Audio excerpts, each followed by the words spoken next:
Hello, I'm Sarah. This is Hardcover Hearts.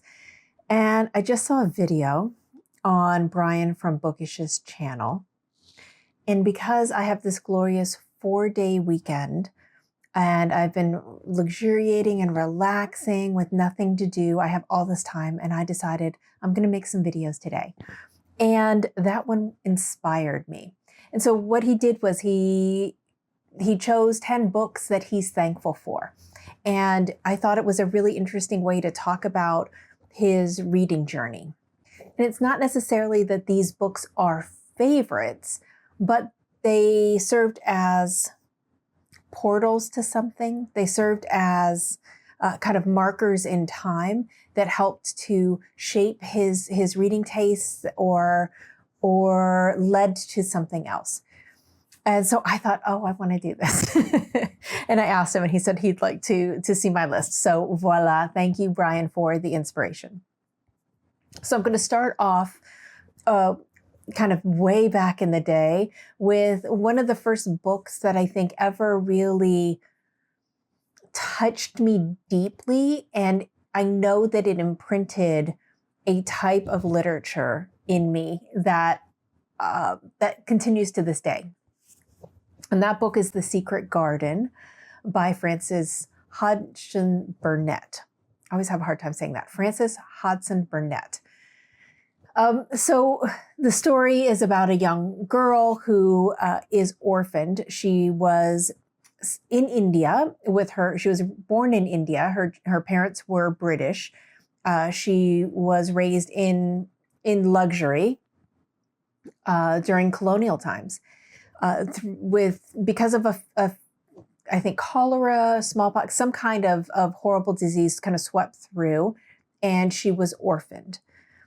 She was then sent to live with a distant relative that she doesn't really know in this very old stuffy English manor home.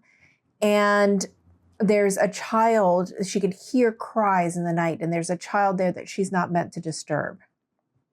And he is her cousin.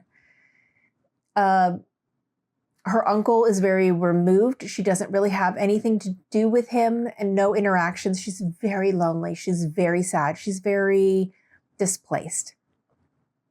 And it is through the friendship that she makes with, I think it's the cook's, housekeeper's nephew who does some gardening and helps out around the estate. She finds a hidden garden that she brings back to life. And for me, what resonated for me in this book was place, sense of place, was displacement. So when I read this, I was living in Mozambique, in Africa, Maputo, and so we had a sense of, it was post-revolution, but all of the ruins of colonialism were right there. I mean, we were only about 3 years out from the revolution. And so everything was just kind of in this faded, stripped back, everything had been stolen, kind of faded glamour, and you could see people who still wanted and dreamt of it and lived for it. So, it was a very strange childhood that I had. But so reading this book and her finding herself, making her own way in this new landscape, in this new place, and found family that she finds. I loved all of it. And so all of those are key themes that have followed me in my reading. So the next one, the next book that it is more like a series that meant a lot to me. And it definitely formed a core comfort reading genre for me. And this was the Nancy Drew series. I loved Nancy Drew. And this is by Carolyn Keene. Or is it? Carolyn Keene was kind of a composite name for the authors of this series. But I loved Nancy's independence. I loved that she had a boyfriend, but he wasn't the most important thing. She did what she wanted to do. She solved crimes with her best friend. And she had a cool car, and I loved it. Now, what's so interesting, because I had this conversation with Leo from Leo's Little Book Life, because he does not like mysteries at all. I love mysteries, but though I also love puzzles and mental games like crosswords and spelling bees and stuff like that, I don't read mysteries to solve the mystery. I read them for the justice being meted out, right? For some horrible thing to have resolution. And I think the love of them were definitely started with the Nancy Drew series. I also fell in love with, this is going to sound very, very strange. I fell in love with comics. Yes, Archie's and all that. I mean, Archie, I was a little less, I liked it. It was fine. But this won my heart, the Asterix and Oblix books. And that's because these are a set of it's a cartoon, it's a graphic novel. And it's about this tiny little village in Gaul that has been the sole holdout of the Roman expansion across the world, and they've only been able to do that because their druid has created a potion, and that potion allows them to take a couple sips and then have super strength power and fight everyone. And so I think my love of historical fiction can be traced back to this. And this is something that I only recently kind of drew the conclusion because I was talking with Leo about this, and he also loves this series. And he just sent me the newest one that just came out. So the original one was done by Rene, Goscinny and Albert Uderzo. This is in French, so I've started to try to read them in French, which is really very, very exciting. There's so many of them. They're so fun. The other thing that I learned when I was reading these was that there could be layers. There's the story, but then there's also things hidden in the story that you can pick up, and it adds to your enjoyment. So puns is one of the things, and really funny name. An example is the Druid. So his name is Get a Fix. Okay. And the Bard, who has a he cannot sing and play to save his life, but he doesn't recognize that he's really bad. He's Cacophonics. And it's just little things like this that, as a little girl, for me to recognize and get it, and to get what felt like a joke that wasn't the point, but was still there, made me feel very adult, made me feel very smart, learned, and it made me read a little bit more deeply and want to read more deeply and want to see connections and threads and themes. And because it was set in Gaulish territory, which is France, and during Roman times, which Italy plays a huge role, I think this also started my love of France and Italy, and history. And I've always been interested in Egypt, in ancient France, and ancient Greece and Rome. Voila. And then Leo just sent this to me. It was so wonderful. So they've revived this. This is actually, they have two new people. They still have the honorable names of the creators, the writer and the inker. But now they have Fabcaro is the writer, and the illustrator is Didier Conrad. And this one, he just sent it to me. So funny. It's basically this guy. This guy brings the power of positive thinking and kind of self-help to the Romans as they're trying to win against the Gauls in this little village. So it was quite amusing. Loved it. So fun.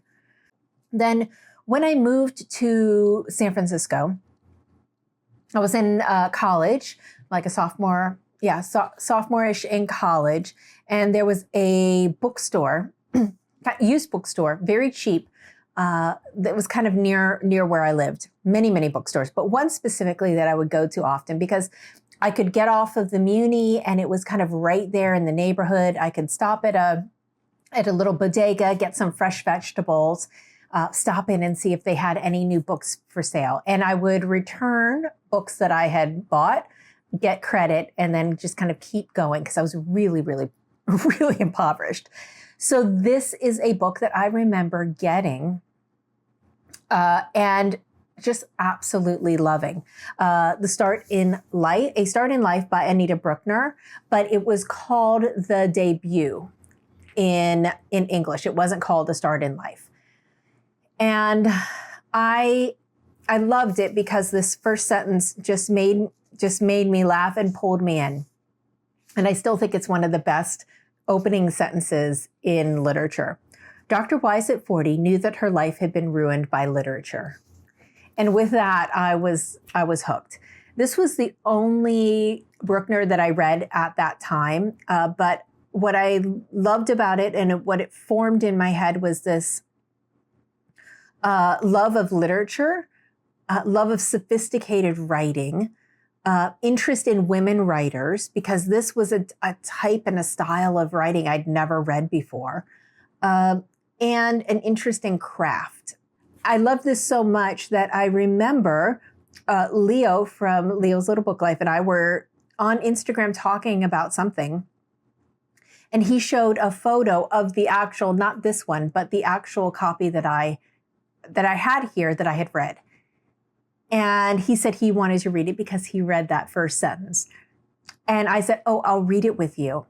And I couldn't remember, I didn't have that strong memory that I had read it.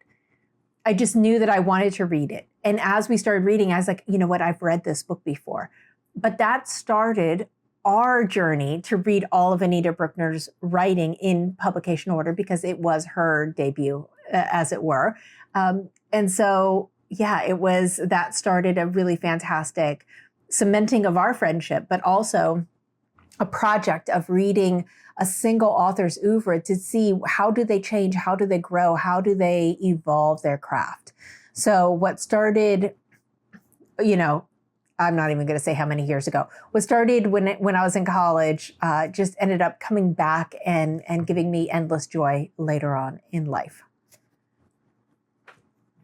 Another book that I remember finding at that same bookstore, this is a different copy. This is a copy that was gifted to me.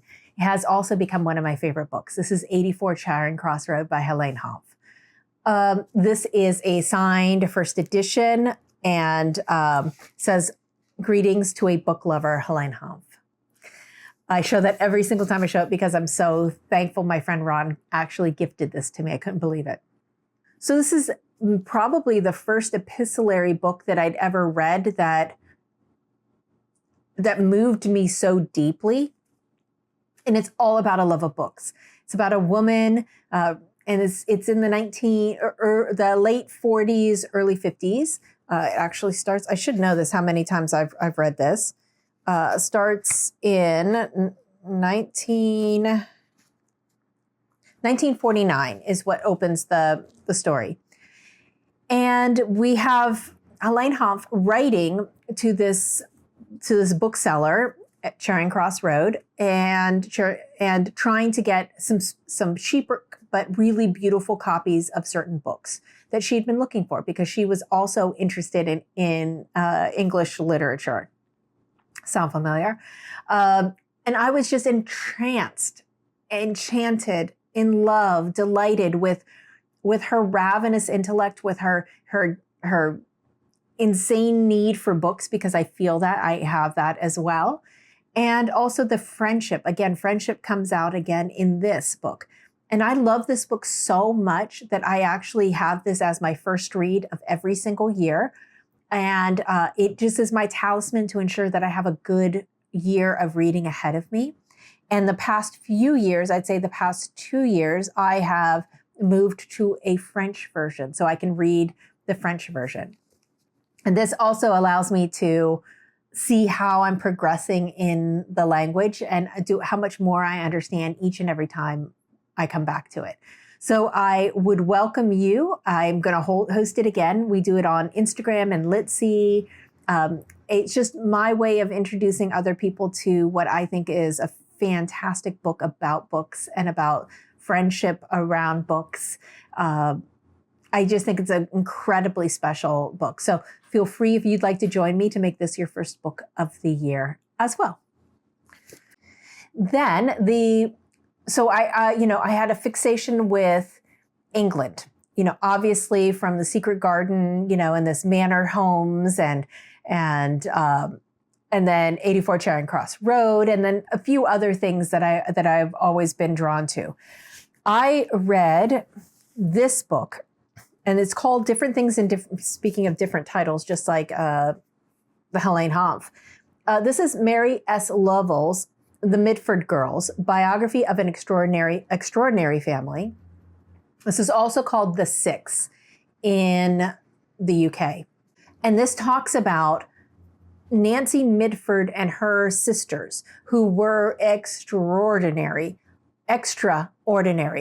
wild, bizarre family. I was attracted because I had heard about Nancy Mitford working at a bookstore in London, which I'm forgetting the name of the bookstore, and I can literally see it.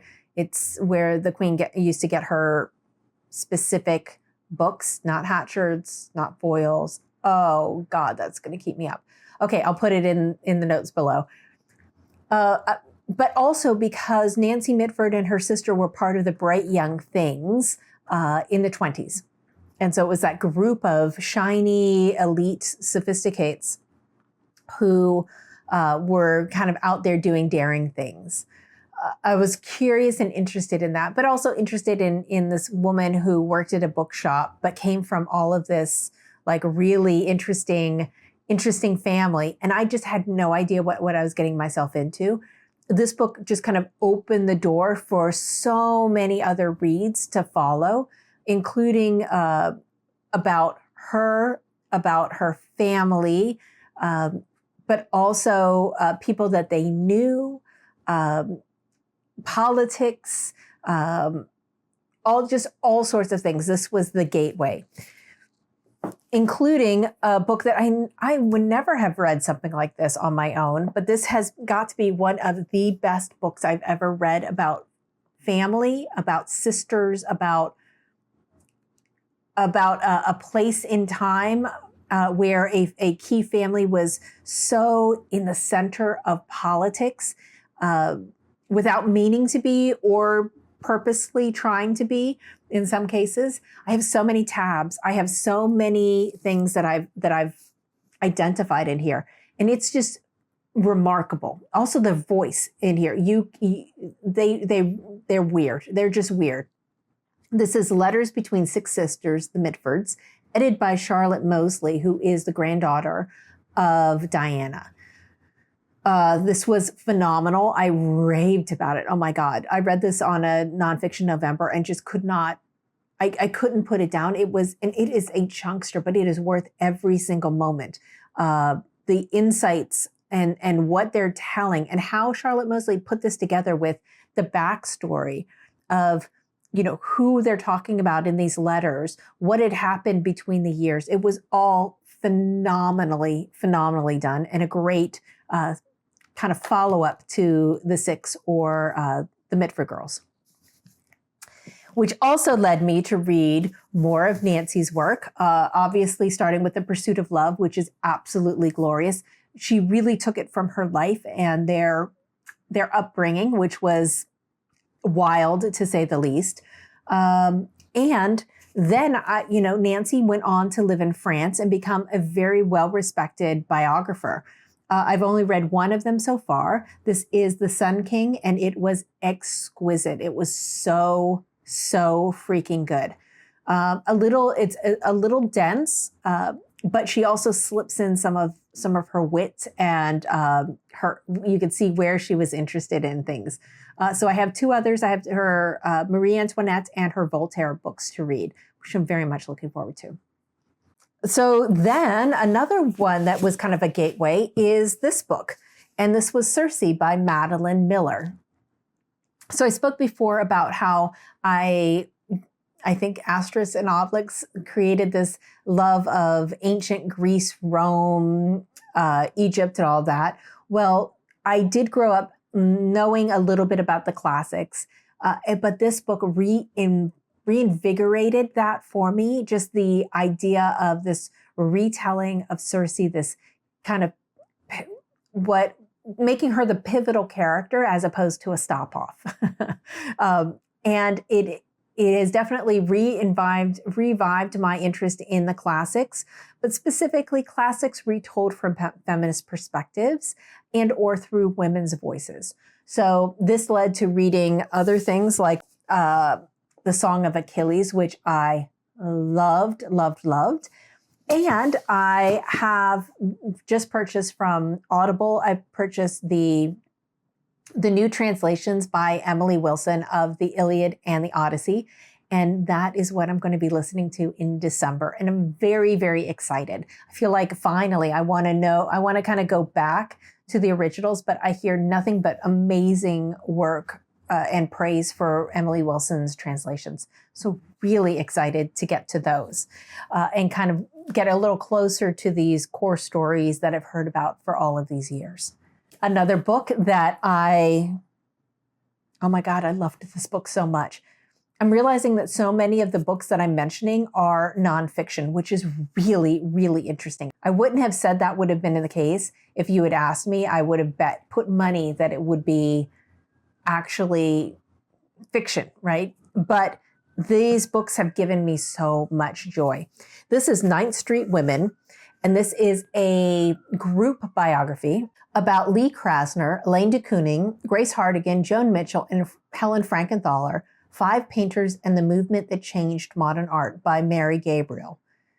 I'm here to tell you this book blew my mind, opened so many doors in terms of how I think about women artists, how I think about reading about women artists. I love this book so much that ever since this nonfiction November that I first read this, it had to be about 4 years ago, I always try to have at least one artist biography in the mix for nonfiction November, if not for other things. So I specifically went to see a Joan Mitchell exhibit that came to San Francisco MoMA, which was incredible, absolutely incredible. I have been able to see real-life paintings of Lee Krasner, Helen Frankenthaler, and Elaine de Kooning, but I have yet to see a Grace Hardigan, so I really want to do that. So this book also had another interesting dynamic in my life, inspired me to take a specific trip to Venice when we were in Italy for a sabbatical. So we went specifically to the Guggenheim, Peggy Guggenheim Palazzo and kind of museum now, because Peggy Guggenheim plays such a key role here in this book, specifically with Jackson Pollock and her relationship with Lee Krasner, who was Jackson Pollock's wife. I loved this book so much. I love knowing about these women and knowing about their relationships and how they supported each other and how they were really instrumental and a part of the community. So this has given me so much joy. I can't even begin to tell you. It's fantastic. Another chunkster, well worth it. Keeping up with nonfiction, this book, I was inspired to read it from my love of one of the women mentioned here, but it then all of a sudden led to something so much, so rich, so deep, a great friendship I've made. And yeah, so I see this as the kind of the beginning of it. This is Square Haunting, 5 Women, Freedom, and London Between the Wars by Francesca Wade. This is a phenomenal book. I love the Between the Wars period. I love the sense that they're trying to heal from one fractious, horrible war that was absolutely devastating. It devastated so many people in so many ways without knowing that they're about to go into another one. And so it's this fact that we know something that they don't, that always shades the work and I find fascinating. Well, so anything between the wars, I'm going to be pulled toward. I had heard great things about this, and so grabbed a copy, and I read this with Elizabeth of Bookish North. Elizabeth and I read this, and we learned so much about so many other women that we didn't know. I was attracted because of Dorothy L. Sayre. So I read Dorothy L. Sayre's 4 of her books in preparation to go study at Oxford for one summer session, and fell in love with her work. I mean, Harriet Vane, one of my favorite characters ever. And so I wanted to know more about her life and her life in London, not in Oxford. But what came out of here was a lot about Virginia Woolf. And because of this book, Elizabeth and I went on a journey, and we decided that we were going to read A Room of One's Own. We proceeded to read The Writer's Diary. So this was compiled by Leonard Woolf. This is from Persephone Press. And just look at all the tabs, endless tabs. Such a rich and fulfilling memoir, her memoir of writing and the writer's life and some of her challenges that she had, which then led to us feeling comfortable to read the fiction. And we started with The Voyage Out, which I love. I still love. I still remember so much about this book. But the best really was Mrs. Dalloway. It is incredible. But reading Virginia Woolf with Elizabeth and having really critical, close read, it was remarkable. I will forever be indebted to her for doing it with me, because I was too nervous to do it myself. And I'm so glad that I had her other point of view to bounce ideas off of. So that has allowed me to expand. And from Virginia Woolf, she talks so much in The Writer's Diary about Proust that led me to take the initiative to read In Search of Lost Time once COVID hit, when I knew I didn't have to commute and I needed something to kind of burrow myself into. And so it's all back to Square Haunting that started that. Then I have kind of 2 books, very, very different, but both kind of clicked something in me that I was interested in before, but changed my perception. The first one is the very last book I read last year. This is The English Understand Wool by Helen DeWitt. I've made mention that I'm afraid of short stories. I don't really get them. I always felt that I was much more of a big novel type gal, sometimes novella, but I always felt that short stories were too abrupt, too weird, like a gut punch. And I didn't like that. Well, this book made me want to explore more about short stories. And it also led me to want to look more deeply into craft. So because of this, I started what I called the Author Spotlight series, and I chose Helen DeWitt as one of the authors to spotlight. And a group of people got together with me every single Sunday, and we read all of Helen DeWitt's work and really explored it in publication order to see her evolution, if there was one, and really talk about the craft of her writing style. And it was extraordinary. It was an extraordinary experience. And this was the gateway, the thing that kicked that project off. And then here's another one that makes me think about craft, that also had me thinking about deconstructing and really looking more deeply than just the words on the page, but how it's put together. And this is Minor Detail by Anna Shibley, and it's translated by Elizabeth Jaquette. This book is remarkable. It is powerful. It's being talked about a lot now, and it really should be. Not just because of what's happening in Gaza, but it's 105 pages, and it is so tightly constructed. It is beat by beat, remarkable, painful, astute. I have searing memories from this book. that I will never forget. And it gave me such a different perspective. And so craft became something that I wanted to focus on this year. And I did. So those are my books. I've talked for a very long time. I really hope I can edit this down to something that's a little more palatable instead of how long it, oh my God, it's going to be long. But I hope this was interesting to you. It was really fun to do. Again, I'm shocked that so many nonfiction books appeared on this list. But it also kind of gives you a sense, I think, of how my mind works and how one book can really be a portal to something else, either a project, authors, styles, genres, all of that.